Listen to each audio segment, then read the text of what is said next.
The scripture lesson for today comes from Isaiah 2, verses 1 through 5. The word that Isaiah, son of Amoz, saw concerning Judah and Jerusalem. In days to come, the mountain of the Lord's house shall be established as the highest of mountains, and shall be raised above the hills. All the nations shall steam to it. Many people shall come and say, Come, let us go up to the mountain of the Lord, to the house of God of Jacob, that he may teach us his ways, and that we may walk in his paths. For out of Zion shall go forth instruction, and the word of the Lord from Jerusalem. He shall judge between the nations, and shall abridge for many people. They shall beat their swords into plowshares, and their spears into pruning hooks. Nation shall not lift up sword against nation, neither shall they learn war any more. O house of Jacob, come, let us walk in the light. This is the word of the Lord.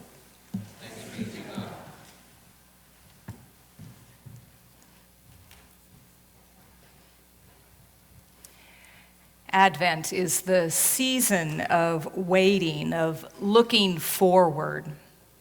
Children who count down the days to Christmas and opening up their presents. Families who are even now planning to gather together for a Christmas meal. A congregation that is preparing to start the search for a new pastor. Advent is a time of longing, a time of hoping, a time of anticipating something better. Those children who are counting down the ways, they're looking for those presents to make them happy. A family that is planning to get together, anticipating a time when they will be reminded of cherished relationships and things are going to be okay.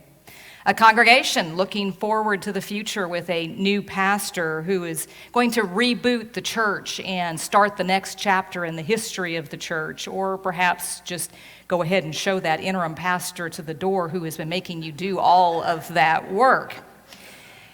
The ancient Israelites lived in a time that we might call a prolonged season of waiting, a time of looking forward that extended for centuries, even back to the very beginning when God evicted Adam and Eve from the garden and promised even then in the divine prophecy that one day the seed of the woman would prevail over the seed of the serpent.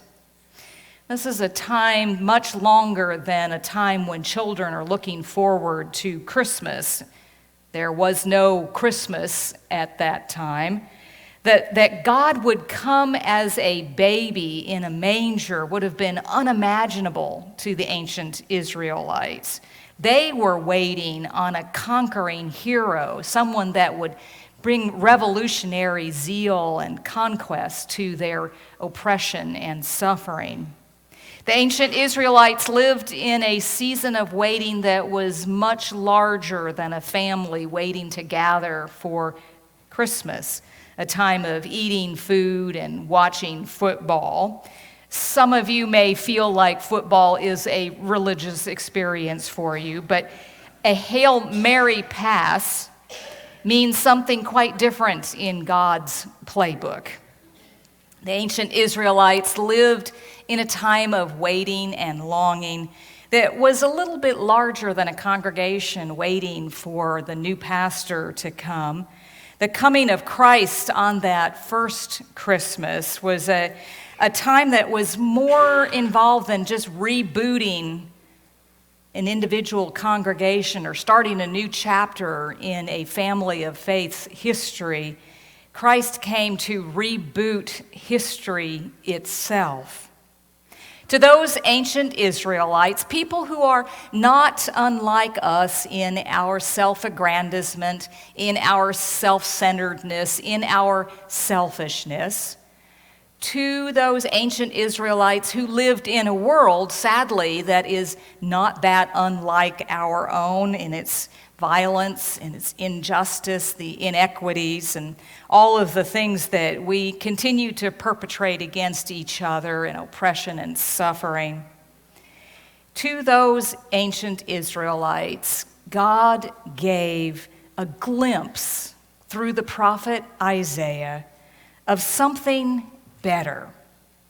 God gave those people, God gives us even today a glimpse of hope, a glimpse of light that is coming into the darkness. Verse 1, the word that Isaiah, son of Amoz, saw concerning Judah and Jerusalem. Now, hearing that text, we might think that word would be something that would be revealed verbally, right? We think of words as something that we say or we speak and we hear and listen for. As we read our text for today, though, word is something that conjures up very different imagery of something that is seen, something that can be envisioned. It's something that we can see and behold. God is enabling the ancient Israelites through Isaiah and his prophecy to envision a very different future than they are experiencing. Verse 2, in days to come, the mountain of the Lord's house shall be established as the highest of the mountains and shall be raised above the hills. All the nations shall stream to it. This is a very unexpected vision for the ancient Israelites. It's very compelling. It's very radical. It's very enduring. It would have been compelling for those ancient Israelites, for people who were accustomed more to being oppressed and crushed by the other nations, to think that Jerusalem, the symbol of their national identity, the place where God reigned in his temple and where his peace and shalom resided amongst them, that symbol would be raised up as a city on a hill would have been very compelling for those people.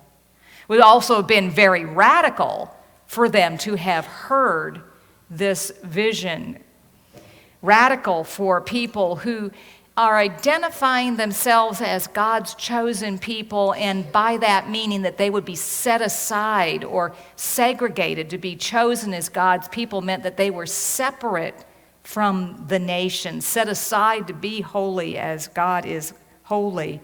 And yet here Isaiah talks about God's temple being lifted up, about Jerusalem being lifted up as a city on a hill, and all of the nations streaming towards it.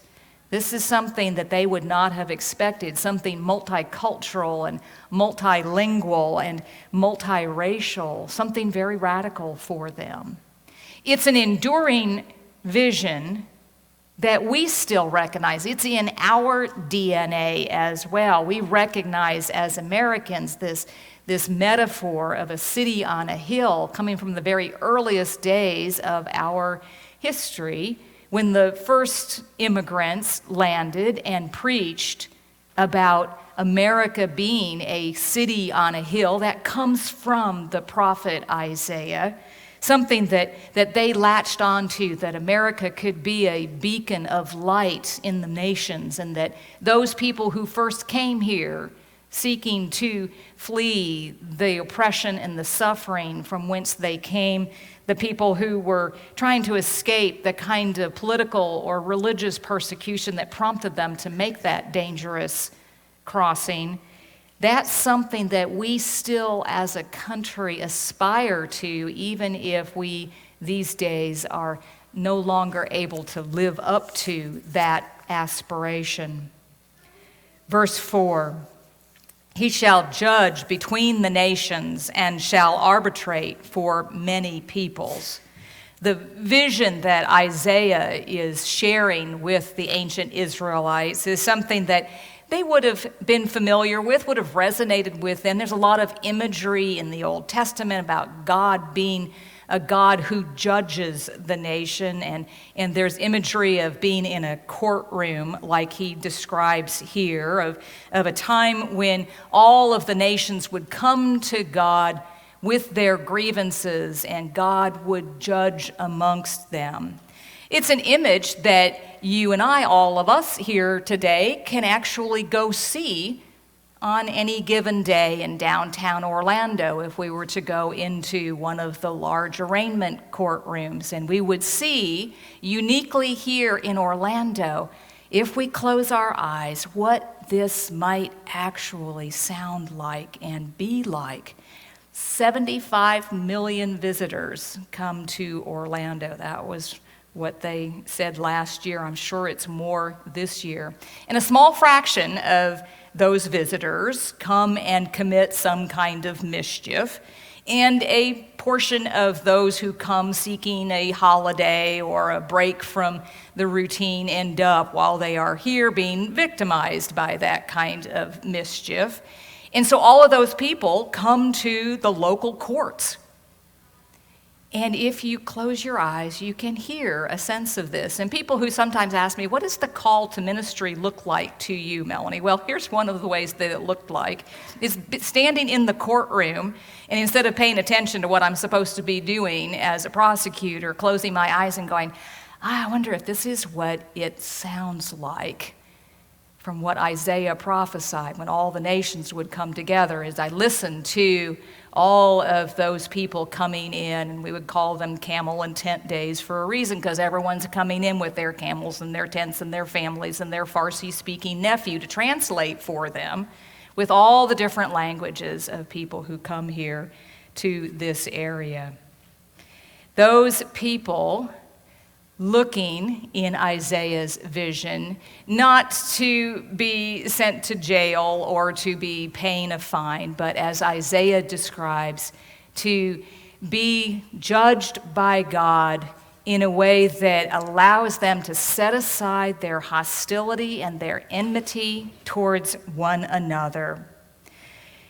All of the greed and the envy and the hatred, God judging the nations and saying, that's not in my kingdom. And when we set aside the need for the violence, then we set aside the need for the weapons.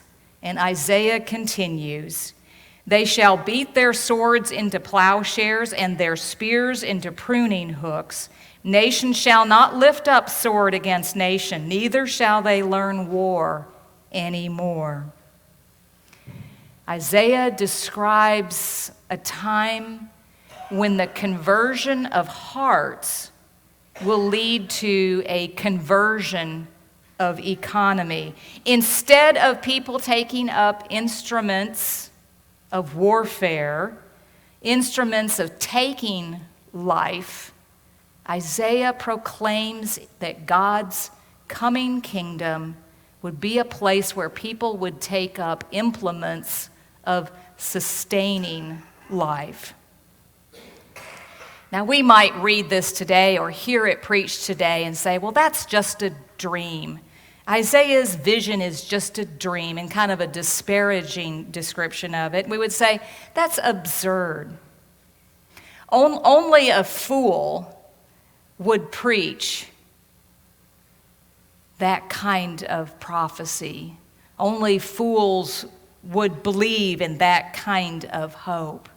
And we say those things because our world is still a very bleak and dark place. A place of injustice, a place of oppression and inequity, a place of violence and suffering, of prejudice, a place of sorrow and doubt.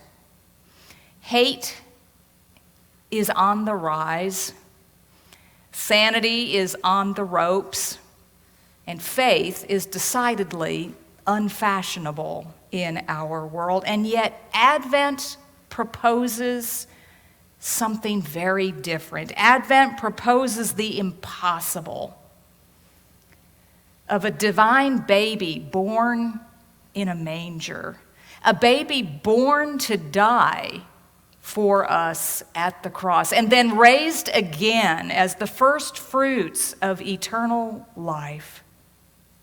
Advent invites us, as we enter into this season in the life of the church, invites us once again, as it does every year, to be fools enough not only to preach Isaiah's prophecy, but to put our hope and our trust in it, to believe in hope. Advent invites us every year, reminds us that we are called to walk in the ways of the Lord. Verse 3, many peoples shall come and say, "Come, let us go up to the mountain of the Lord, to the house of the God of Jacob, that he may teach us his ways and that we may walk in his paths."